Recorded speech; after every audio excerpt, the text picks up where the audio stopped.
kaya mo bang akyatin ng mundo? Bawat bukas may pag-asa sa'yo. Ito ang tulay ng tagumpay para lumakas ang iyong loob. MPBL, araw mo na, laro na to. Liga ng bayan na to. Mga kabataan na sugod. Junior, MPBL para sa'yo. Ang liga, laro ng bawat Pilipino. Liga ng bayan na to. Mga kabataan na sugod. Junior, MPBL para sa'yo. Ang liga, laro ng bawat Pilipino. Liga ng bayan na to. Junior MPBL, ang liga ng bawat batang Pilipino.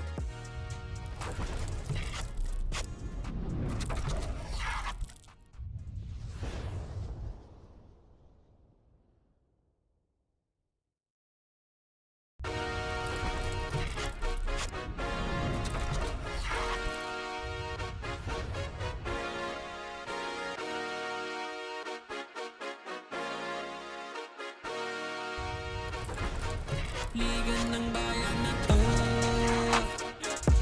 Mga kabataan na sugod. Junior, MPBL para sa'yo. Ang liga ng bawat batang Pilipino. Liga ng bayan na to. Klaro na to, huwag kang sumuko sa...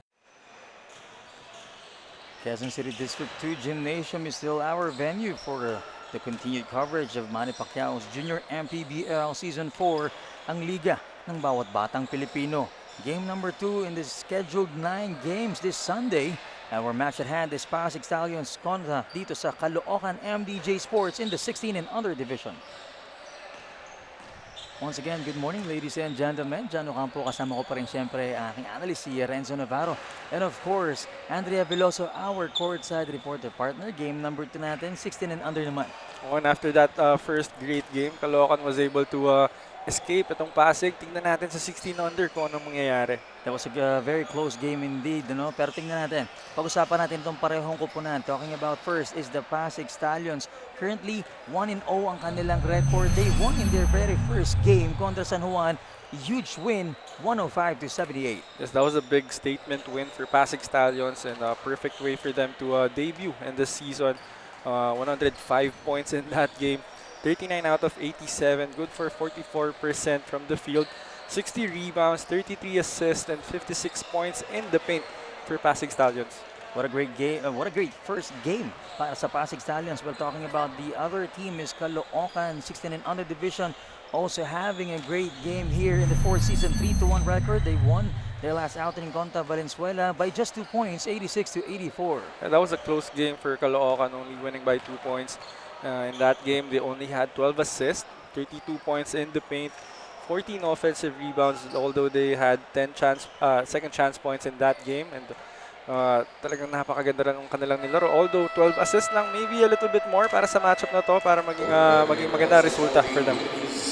Both dominant teams ang maghaharap this game number 2. Bigyan natin to kay Gio Cruz for the starting 5. Filipino here at Quezon City District 2 Gymnasium.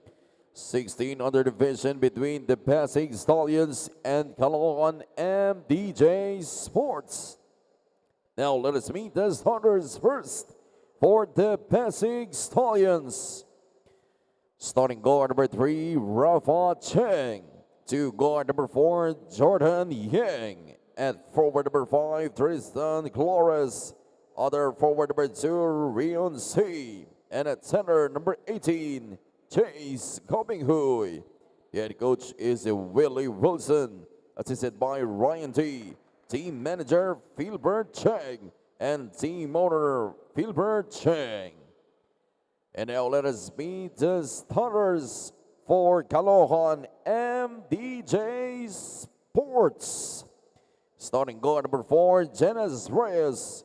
To guard number 26, Riley De La Cruz. At forward number 7, Jared Omolon. Other forward number 24, Angelo C. And at center number 18, Simon Bonaobra. Head coach is Mike Calomot, assisted by Alright, starting five nga muna tayo. In the 16 and under matchup sa pagitan ng Pasig Stallions and Caloocan MDJ Sports. Simulan natin ang action. Game number 2 and scheduled for 9 games. Well, sabi nga natin kanina at the top of our coverage, very dominant win for the first game of the Pasig Stallions. Samantalang itong Caloocan, despite improving their record to 3-1, close game lang yung kanilang last game. They won it by just 2 points. So, abang-abang itong game number 2 natin. And the first ball possession will go to the side of Pasig Stallions. Cheng has the leather, gives it to C. Big ball move para kay C with a turnaround and scores for the first time here for Pasig Stallions. Yeah, and great execution for the first play para dito sa Pasig Stallions. Going for that post entry right away. Maybe telling na yun yung kanilang advantage, no? Pero itong Caloocan merong sagot from the other end. From the outside, that was De La Cruz for the 3-pointer. Well, Riley De La Cruz, hindi nakakapagtaka. Since their first game, itong player na ito ay talaga nagpapakitang gilas. He was able to get, I think, a game or two for being in the Chef's Magic best player of the game. Pero ito, Caloocan on the rush. Shot was too strong para kay De La Cruz. Makukuha yan ng Pasig Stallions. Alam mo, partner, kapansin-pansin yung biglang pag-step up ng intensity ng laro dito sa 16 and under natin sa parehong koponan. Actually, nakita natin itong Pasig. I was about to say that they've been doing a great job offensively, but they turned the ball over that possession. It was De La Cruz once again for that layup. So all 5 points of Caloocan coming from one guy. But on the other end is itong si Clores with that response, lays it up and goes for the finish. And what about Clores? That time, hindi na nila sinet yung kanilang medyo mahabang play. Clores just attacking right away. Going to a strong side, that right side. He was able to get a basket. Magandang panimula ng parehong koponan. 5-4 is our score. Lamang ng isa dito ang Caloocan. De La Cruz almost loses the ball. Gives it to C. Nakahanap ng buto siya si C at the shaded area. Yeah, and great recognition for De La Cruz, recognizing that there was gonna be a blitz on that ball screen, kaya hindi niya na ginamit eh. And itong si C, nag-dive na lang pagkatapos nung screen na yun. He was wide open for that floater. There's a whistle on that last play, but Pasig now is trailing by only 3 points. Rion C at the line will shoot for 2. Rion C also a very familiar player since the last season and also in their last outing. Gets the first free throw in. When you have a big guy who can consistently shoot from the free throw line, that's a big weapon for you, obviously, because especially with the way Pasig is running their offense, they're really looking for that post entry for the big guys. But itong si C, he was able to get that offensive rebound. Flores just missed that jumper. Another 3-point attempt made by Janice Reyes of Caloocan, but he just missed off the mark. And immediately apologizing to the bench. Because that was early on the shot clock, early in the game. But yeah, those are the shots that you need to take early on para alam mo kung papasok ba siya for you, diba? Para matansya mo rin. Para may time ka mag-recalibrate. But we see here, Yang heavily guarded by C. Rion C. Now Flores thought about the 3, now fires for 3 and gets it in. What about Flores? Hesitating the first one, but the reload 3 is good for Flores. Now isa na lang ang hinahabol dito ng Caloocan, but immediately takes back the lead. Itong si number 18, si Simon Bonaobra.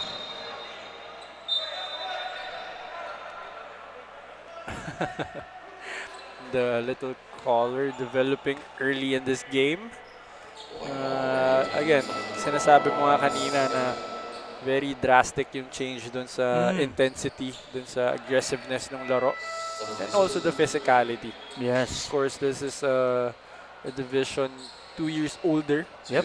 Kaya alam mo na medyo gumagamit na rin talaga ng katawan to, ng pisikalan.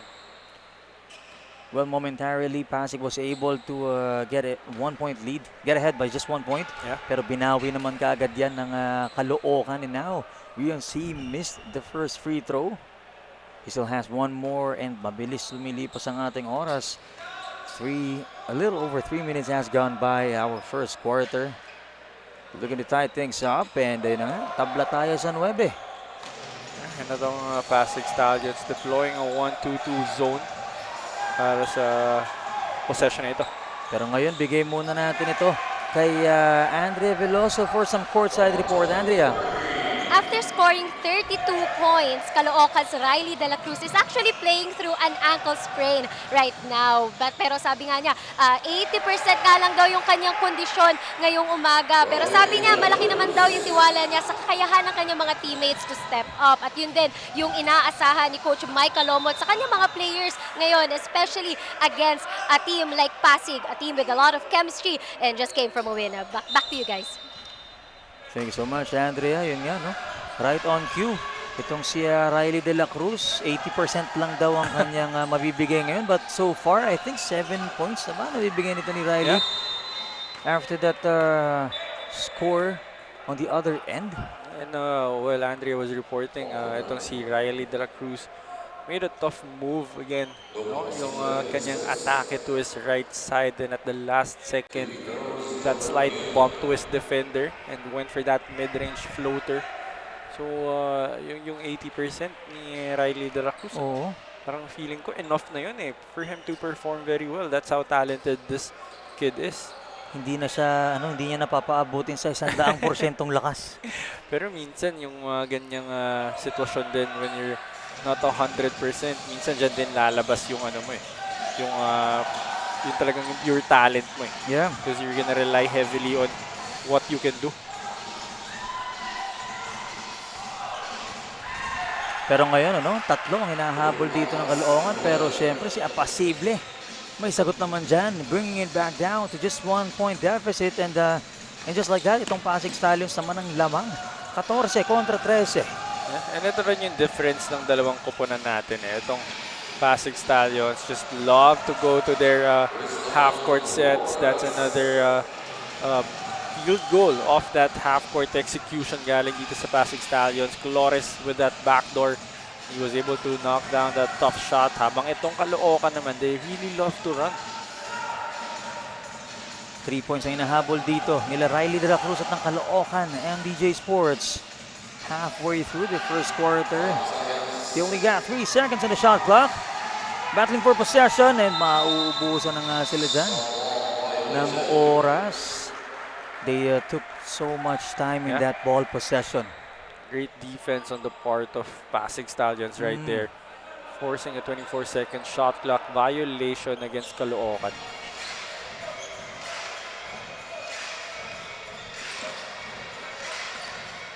Bola pa rin ng Pasig. Cheng in and out on the 3-point attempt. That was Rafael Cheng. Now Riley De La Cruz setting things up for Caloocan. Sizing it up on that 3-point line is Apasible. Pero yun nga, medyo kinapos siya doon. Rion C. Gets the basket and one, and now he will take a trip to the line to try and complete the 3-point play. Yeah, just to give you an idea on how itong si Ryan C has been very aggressive in this game. This is his 3rd trip to that free throw line, and we're gonna see that once again. Ryan C on the break, getting the contact and the bucket for that end one play brought to us by Pound for Pound Fitness. New players on the floor sa panig ng Caloocan. We got Chua. Also itong si number 9, si Kobe Abahon. And Marcos Baltazar. But itong si Rion C was not able to complete the 3-point play. Chua secures the board. Now Baltazar setting things up for Caloocan. Riley De La Cruz Decides to attack, kicks it out. Steps back for three, a bit short. Back-to-back misses from that area para dito sa Caloocan. Rionsi to Cheng. Kicks it out to Flores. Flores attacks. Difficult shot, won't go. Yun nga lang, napasobra na sundot doon si Gobeng Huy. Yeah. Natawagan siya ng foul on that last sequence. Pero we have a timeout on the floor care of Caloocan MDJ Sports. Balik tayo after this break.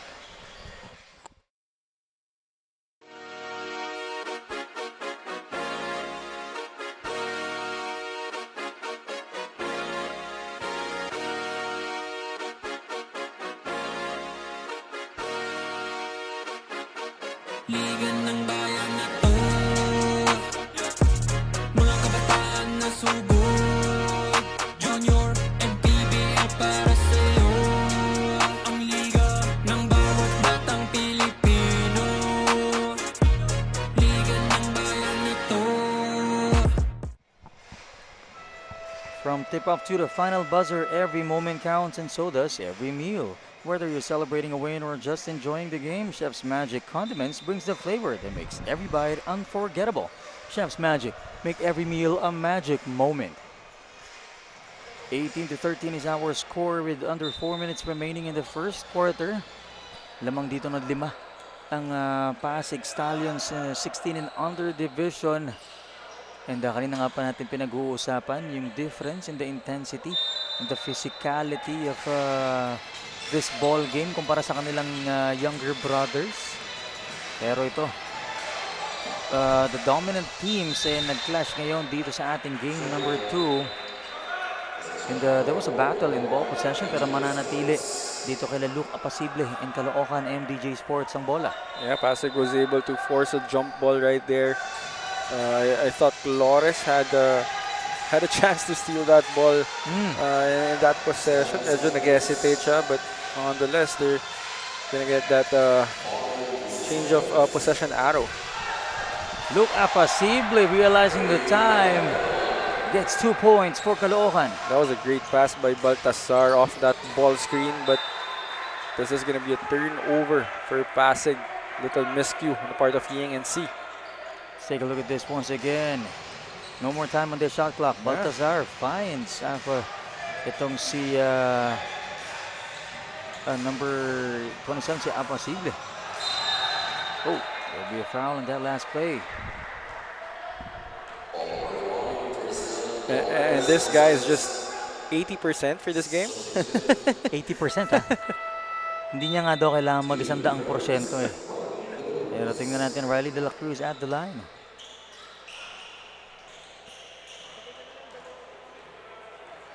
Only down by 3 points itong Caloocan. Inching a bit closer is De La Cruz. Gets the first one in.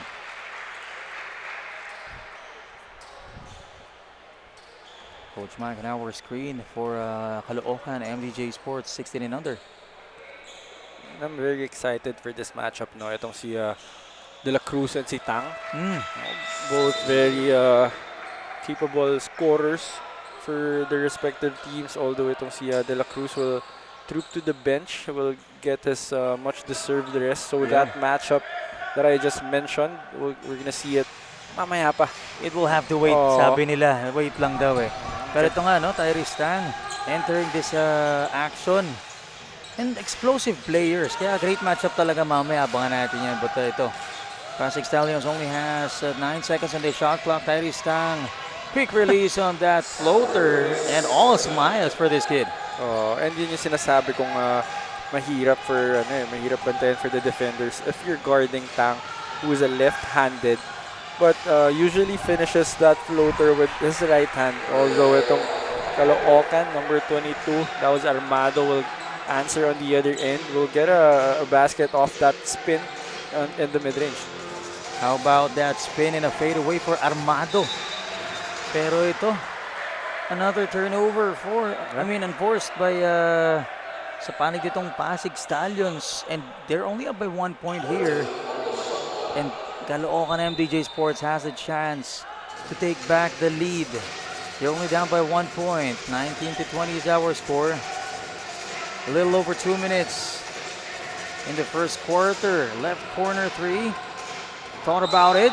Attacks strong to the rim instead and gets a basket and one is Rondel Armado. And what about this guy? The smallest guy on the floor, getting back-to-back baskets, attacking that shaded area, using his body to protect that ball. He was able to absorb the contact, get the basket, and the foul.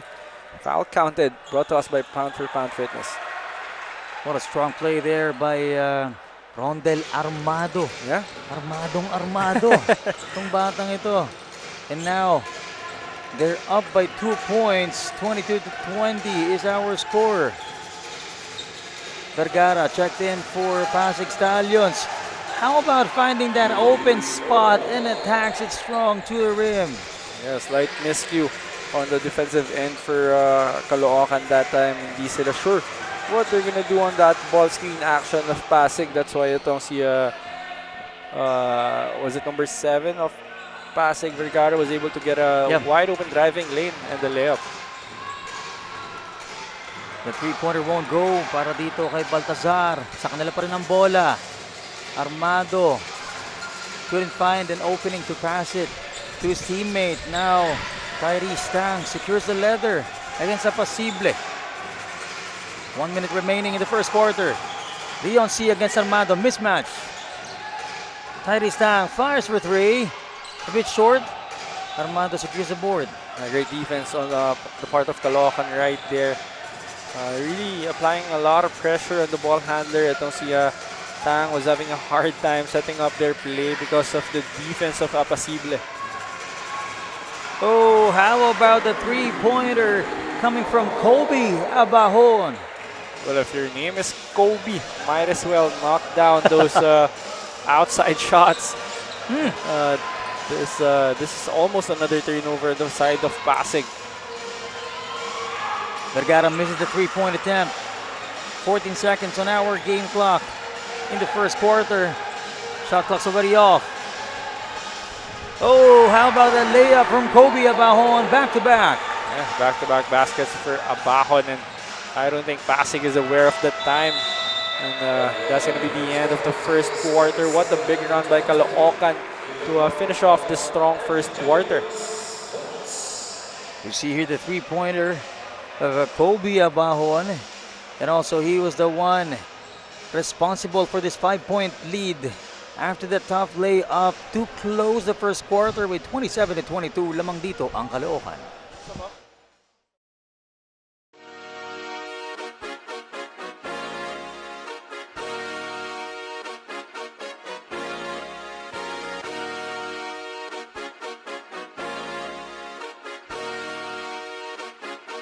Liga ng bayan na to,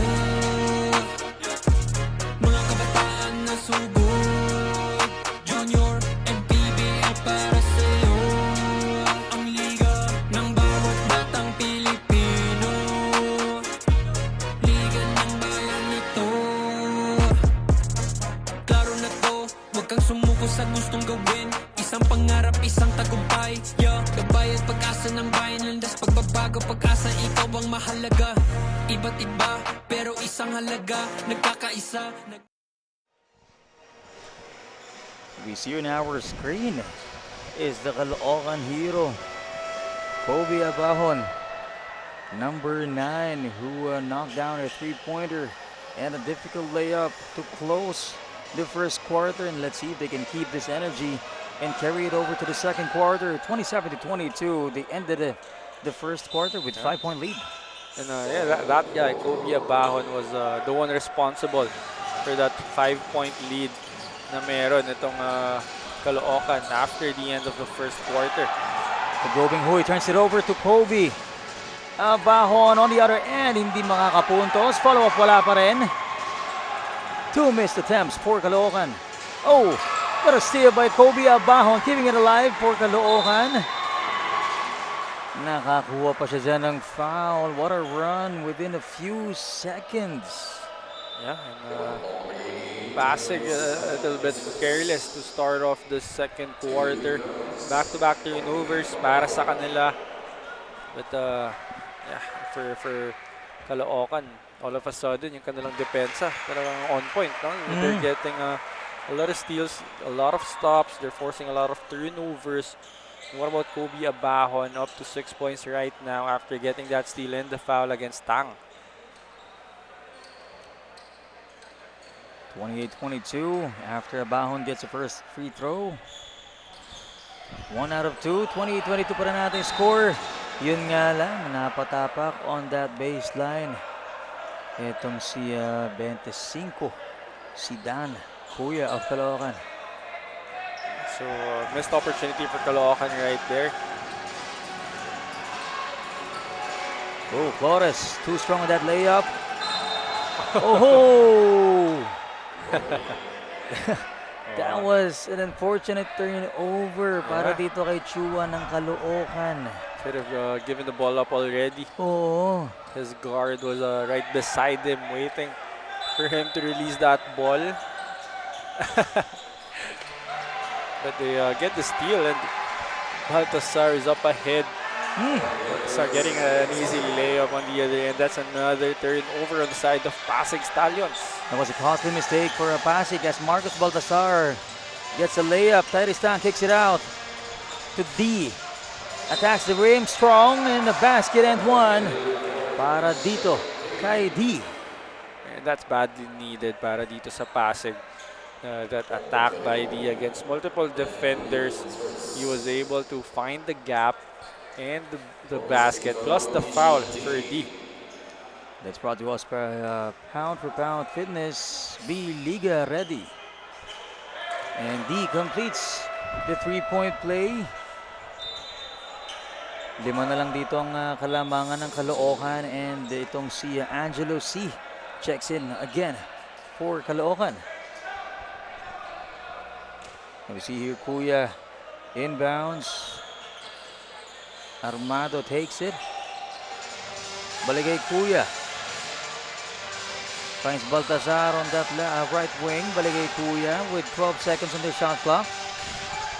Fires for 3, way off the mark. Turns the ball over to the Stallions. Itong si Rondel Armado.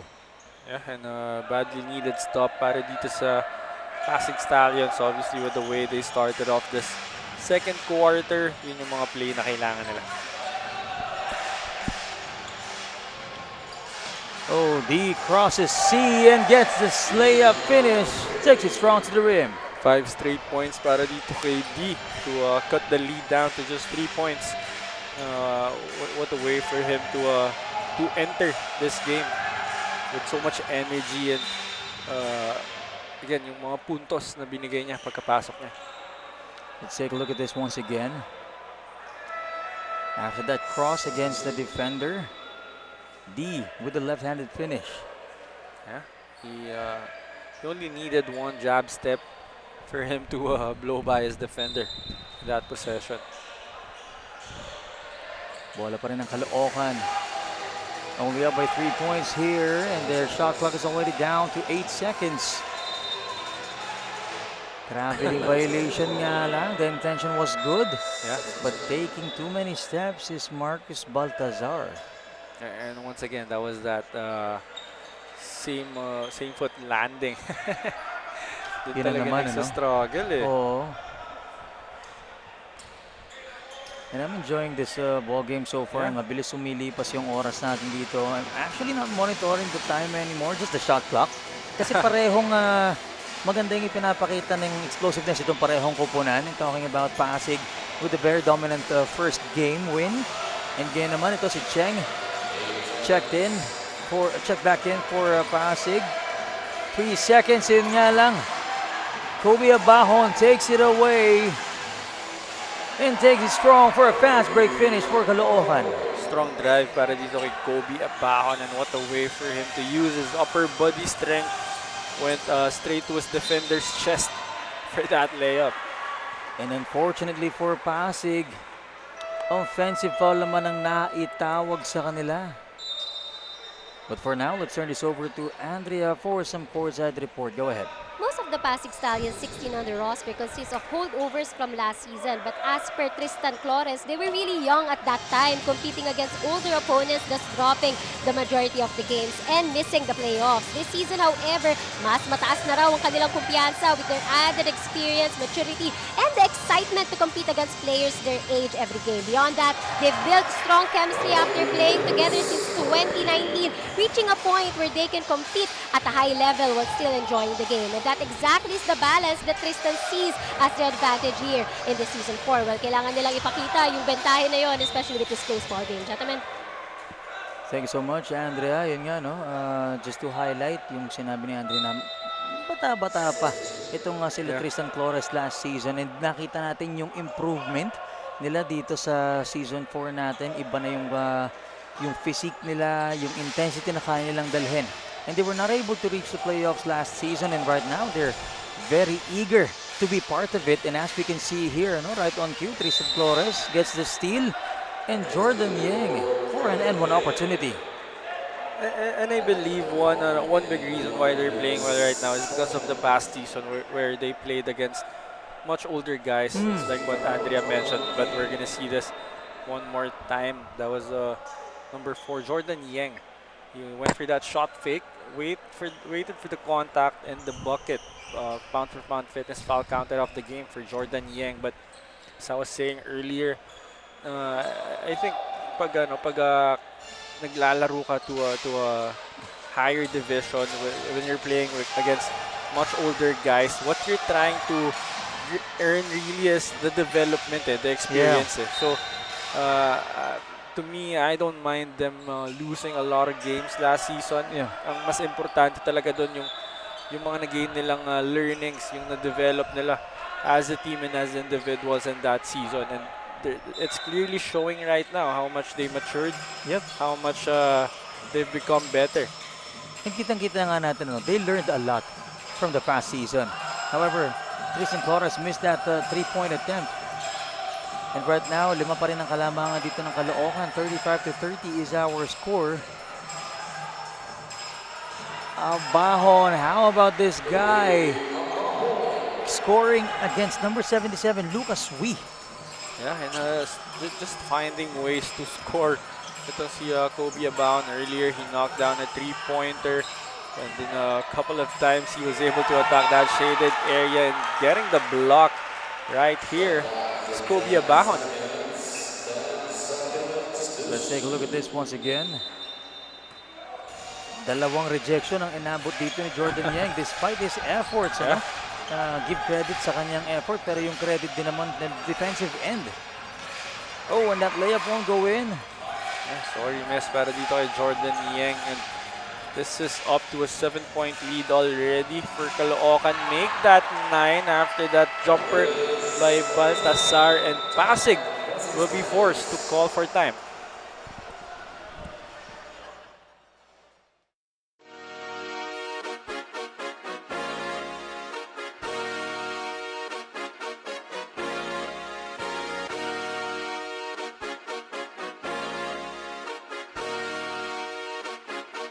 Liga ng bayan na to,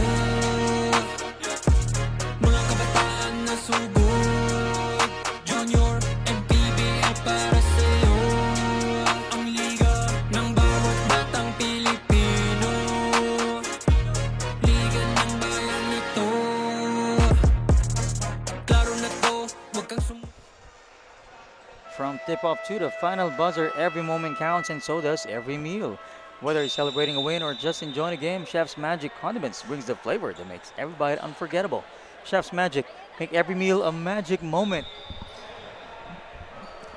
Balik action tayo dito with 5:15 remaining in our second quarter, and just like that, 9 na puntos na ang kalamangan dito ng Caloocan. And I want to highlight itong si Kobe Abahon since the first quarter up until this point ng second quarter.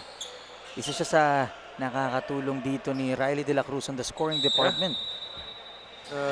As soon as he entered this game, Kobe Abahon, immediate impact offensively and defensively para sa Caloocan. Tyrese Chang back in action, gives it to Chang. Now Jordan Yang, left corner 3, and it's in! That was a nice execution. Coming off that timeout for Pasig Stallions.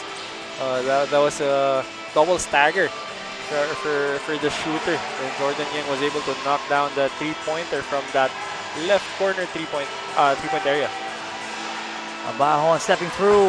Layup too strong. Medyo hindi na gumana yung pagka-fancy ng tough shots nito ni Abahon this time. Well, that was too deep already, but still almost making that layup. Ganun siya ka-lethal. Yung sa galaw na yun. But speaking of lethal, ito naman Pasig Stallions. Very capable team as well. Down by just 6 points. Clora steps back for 3. Puts it in. Well, they ran that same play, that double stagger action, but that time, itong si Rafael Cheng decided to attack, but Flores popping out for that three-pointer, he was able to knock it down. Oh, second chance points is good. Para dito sa Caloocan, care of Marcos Baltazar. Yeah, but Baltasar was able to knock down a floater right there. This is C against C. Pero nalibre si Cheng on the left corner and knocking down the three-pointer, forcing Caloocan MDJ Sports to call for a timeout. As we take a look at this replay, before we go to the timeout, ayun, Cheng sa kabilang side naman. Balik tayo after this break.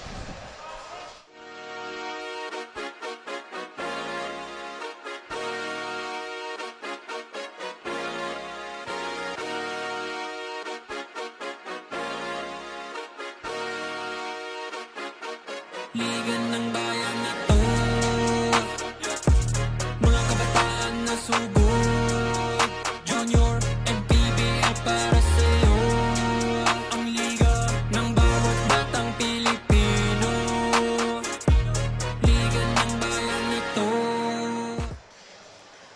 And just like that, 41-39 is our score from being down by 9 points. Only 2 points na lang hinahabol dito ng Pasig Stallions, and a lot of 3-point action there for the Stallions. Nagdala ng payong hindi dahil tag-ulan pero magpapaulan ng dress. That's 3 straight three-pointers coming off the same executions, same place. Again, that double stagger action for Pasig Stallions as they force a turnover right here against Caloocan. All of a sudden, itong Pasig Stallions, they're connecting from the outside, they're making the right plays, and they're getting the stops defensively. Taristang, nagbaba ng bola. Looking for that opening. Finds Cheng. Cheng very effective, assisting his teammates to score. Finds Rion C. Turnaround jumper won't go. They were supposed to go for that action once again, although hindi sila nakabalance to start off that possession. That's why Caloocan was able to get that stop. Oh, Rally de la Cruz finds Abahon underneath, pero in and out situation lang. Tyrese Tang finds Cheng, no dribble needed, and nakakuha pa siya dyan ng foul against Angelo C. That was a tough pass by Tyrese Tang. Masyadong malayo yun, that cross-court pass, but he was able to deliver that ball to Rafael Cheng, and Rafael Cheng was able to finish that layup despite the contact, and that foul counted play is brought to us by Pound for Pound Fitness. 41 all ang ating score. Nasabi mo nga kanina, no? Back-to-back 3-pointers from the moment that they got back from the timeout. Yeah. Ito nga Pasig, left and right corners ang inatake nila, and right now they have the chance to take back the lead if Rafael Cheng can complete the 3-point play. And he gets it done. 42-41, lamang na ng isa dito ang Pasig. And this is such a huge explosion on the offensive end for Pasig Stallions, and itong Caloocan right now is having a hard time to get that ball across. Meron na lang silang 3 seconds dito to do that. We'll see if Pasig will complete the turnover. They were able to cross right in time. Apasible on the rush. Kaso yun nga lang, he was looking for that basket and one, but traveling ang ibinigay sa kanya. But also credit that traveling violation to the defense of Pasig Stallions. No? Talagang 3 seconds na lang yung tinira nila for Caloocan to get that ball across. That's why they went for the first available opportunity and that was that attack. But itong si C matatawagan ng offensive foul. And that was the same action. They're running that same action, that double stagger. Pero itong si C, hinabol kasi yung screen Natawagan ng offensive foul tuloy and turns the ball over to Caloocan. And they're only down by 1 point here. And another foul committed by the Stallions. This time si Tyrese Tang ulit. Well, itong si Riley De La Cruz, no, handling that pressure really well. Yung konting hook lang dun sa may hips ni Tyrese Tang. Kasi kung hindi siya may tutulak ni Tang doon, may iwanan si Tang And kung tinulak naman, nag-commit naman ng foul. But Yeah. they're gonna get another turnover here, but they're gonna turn the ball over as well. Talking about Pasig Stallions. Ang posible. Secures the steal. Now Riley De La Cruz lining it up. Missed that shot. Napalakas. And this was the matchup that you wanted to see. Yeah. De La Cruz and Tyrese Tang. And right on cue is Tyrese Tang. How about that shot? Oh, that was a tough layup by Tyrese Tang, but once again, he's a left-handed, but he usually finishes off his shots with his right hand, but that was a tough layup still. Oh! That was deep on that Pinoy step and nakakuha pa siya dyan ng foul. And of course, there was a reaction coming from the side of Caloocan. Yeah, they thought it was clean, but this is that Euro step, the Pinoy step by Tyrese Tang, and he was clearly hit on the face by the big guy of Caloocan. That was number 11. Was it JM Chua? Yeah. However, Tyrese Tang missed on the first free throw. Gets the second one in. Brings their lead back up to 4 points. 45-41. Pinako nila ng bahagya dito ang Caloocan sa 41. Pero yun pala dapat, no? Binabaliktad mo dapat yung sinasabi mo sa free throw.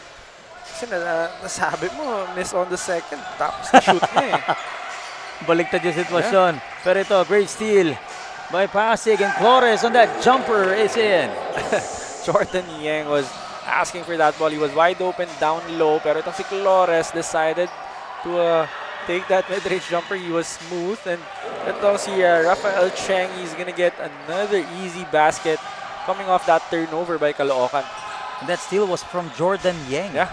Si Cheng naman na nakapuntos, yung nag-assist kanina. Oh. And ito, a foul called against the Stallions. And I also like this lineup by Pasig Stallions right now. They're playing with 4 guards inside. It's Teng, it's Cheng, Yang, and Flores. Although itong si Tyrese Tang will be replaced. Pero gusto ko yung lineup nila na 4 na gwardiya yung nasa loob. Yeah. They can switch everything on the defensive side. Although hindi naman sila masyadong magsasuffer sa size dahil halos pantay-pantay lang din. Pero pagdating ng opensa kasi, 4 na ball handlers 4 yung kayang gumawa ng sitwasyon para sa'yo. And everyone can shoot from the outside as well. How about this? Stephen D taking that ball like a candy against his defender. And Jordan Yang just missed that jumper. Yeah, might have forced that one as well. Down to just a few seconds. 53 seconds in our second quarter. And nakaalagwa na dito ng 8 points ang Pasig and traveling violation committed by Jared Omolon. And there will be a timeout sa panig naman ng Pasig Stallions. Balik tayo after this break.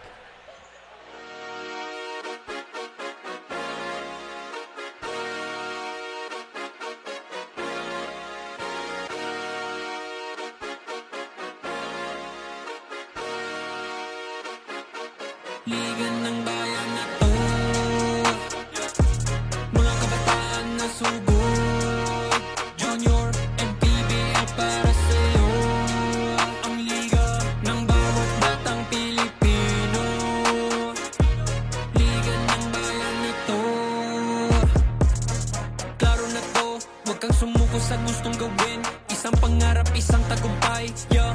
Nagbabayad pag-asa ng bayan, landas pagbabago, pag-asa ikaw ang mahalaga.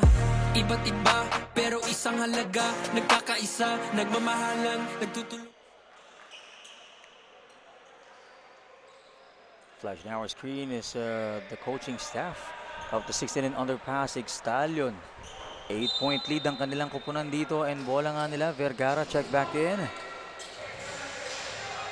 Inbounds the ball to Yang. Now Yang trying to cross the defense of the black shirts against Riley De La Cruz. Vergara. Back to Yang.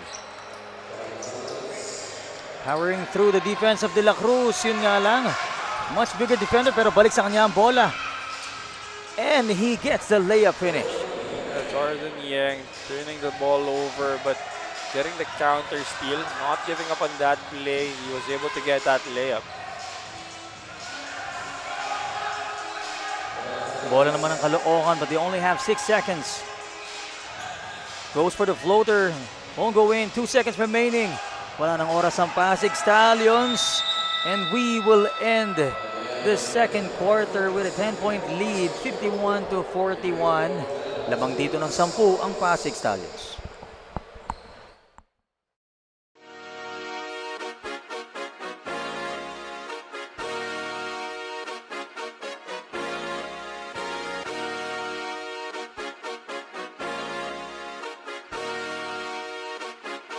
Liga ng bayan na to,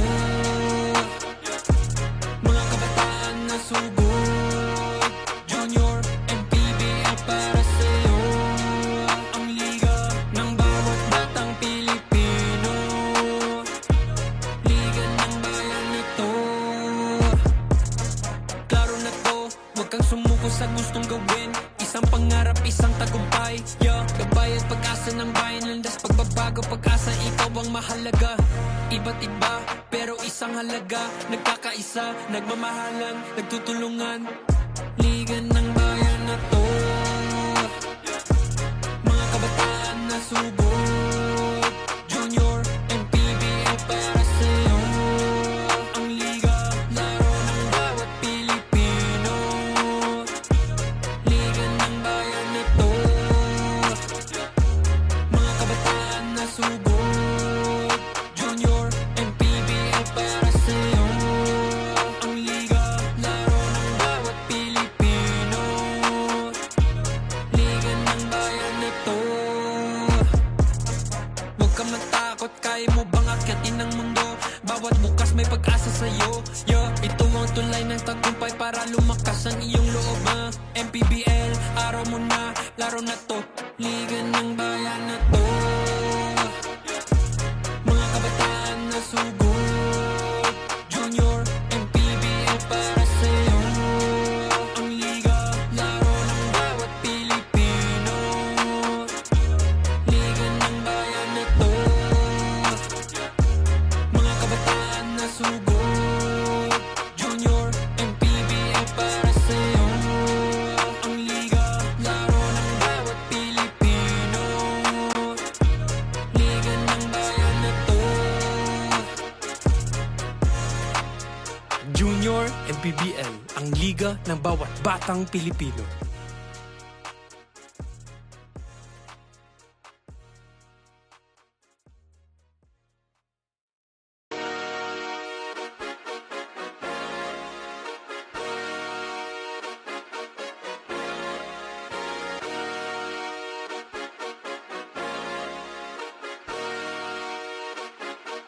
Liga ng bayan na to, mga kabataan na sugod. Junior MPBL para sa'yo, ang liga ng bawat batang Pilipino. Liga ng bayan na to, klaro na to, huwag kang sumuko sa gustong gawin. Isang pangarap, isang tagumpay, yeah. Gabayad pag-asa ng bayan, landas pagbabago, pag-asa ikaw ang mahalaga. Iba't iba, pero isang halaga. Nagkakaisa, nagmamahalan, nagtutulungan. Liga ng bayan na to, mga kabataan na subok. Junior MPBL para sa'yo, ang liga, laro ng bawat Pilipino.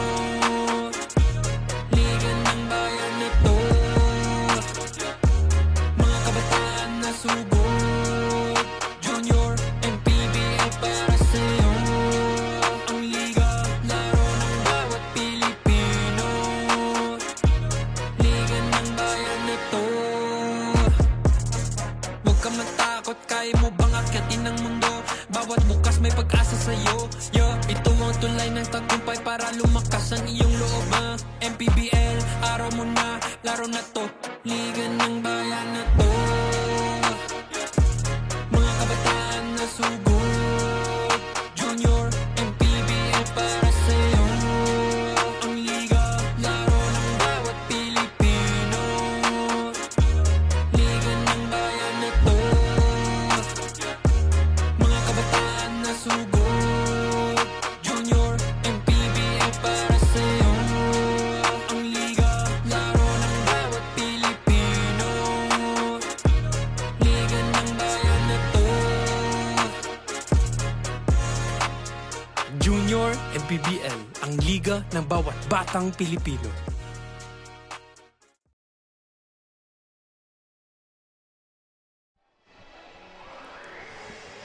We ended the first half with 51-41. Lamang ng 10 dito ang Pasig Stallions. As we take a look at some of our first half highlights. A lot of action has happened in the first 2 quarters of this ball game. Pero nauwi yan sa kalamangan ng 10 nitong Pasig Stallions after nila magpaulan ng marami-raming tres. And dito namang Caloocan MDJ Sports. Of course, they were able to take the lead early on in this ball game. And this has been a game of catching up. But Pasig Stallions ended up the first half with 10-point lead. Yeah, because of that, three straight 3-pointers coming off those stagger actions that they did at the latter part of that second quarter. And here we can see the halftime stats: 19 out of 33 for Pasig Stallions from the field, 17 out of 31 for Caloocan, 14 rebounds for Pasig, 18 for Caloocan. Both teams have 11 assists. And points in the paint, hindi rin nakakalayo, 24 for Pasig, 26 for Caloocan. Pero yung bench points, doon kumuha yung Caloocan ng malaking suporta with 25 points, only 12 for Pasig. But again, yung starters ng Pasig, they've produced enough for them to have that 10-point lead at the end of the first half. Exactly, so it could be tricky seeing the bench points of Pasig. Yeah. Pero yun nga, yung first 5 nila ang talagang main gunners sila dito. And of course, there was the support coming from the bench team. I mean, the second and third stringers. Pero ito nga, naka-alagwa kagad sila dito ng double digit. And this is their biggest lead so far in this ball game. But to open up the third quarter, bola ng Caloocan. Now they're trying to score early here in this third quarter. Marcos Baltazar decides to attack, kicks it out. Fadeaway jumper won't go para dito kay number 18, Bonaobra. That was another miss for Caloocan. And I think for Caloocan, what they need to do right now is to involve itong si kanilang main guy, itong si Riley De La Cruz, a little bit more on their offense. Kasi nga, earlier, nireport ni Andrea na hindi 100% itong si Riley De La Cruz. So, your team has to help him out to get them in positions where hindi na siya masyadong mag-exert ng effort or gagawa ng paraan for his shots, but just try to set him up for easier shots. Kasi nga, alam mo naman na this guy can knock down from anywhere in the court. So, you just have to make it easy for him. Pero ito, sila Jordan Yang naman na atake for Pasig. That pass was easily read by Marcos Baltazar. Pero sa Pasig pa rin ang bola. 2 seconds. Was forced to take that shot. Wala nang oras. Takbo dito si Kobe Abahon. Caloocan naman ang pupuntos. Spins and gets the floater. And also this guy, gotta give him a lot of touches because itong si Kobe Abahon, whenever he has that leather, and kapag open court talaga, it's almost impossible for you to stop him. Actually, isa siya sa nagpaangat ng bench points ng Caloocan. Pero yun na nga, ang gandang hanap nun sa ilalim. And nandito, ito si 18, si Jace Gobeng Huy underneath. Yeah, and that's coming off another execution of that double stagger action. That was Flores who made that nice pass down low to his big guy, Gobeng Huy, for that easy lay-in. Caloocan naman ang susubok pumuntos. Again, down by 10 points. Floater won't go para kay Abahon this time. C secures the defensive rebound. Rafael Cheng looking for that open teammate. Finds C. too deep, but no problem. Scores against two black shirts. Well, I was about to say that the pass was a little too late, but yeah, they were still able to get a shot and get 2 more points. Oh, Bona Obra outsmarting Rafael Cheng down low and scores. And Bona Obra staying patient in that shaded area. Went for that shot fake for an easier shot, but Flores going for that mid-range jumper, getting another chance. Jordan Yang on the left side of the floor, knocking down another 3-pointer from that corner.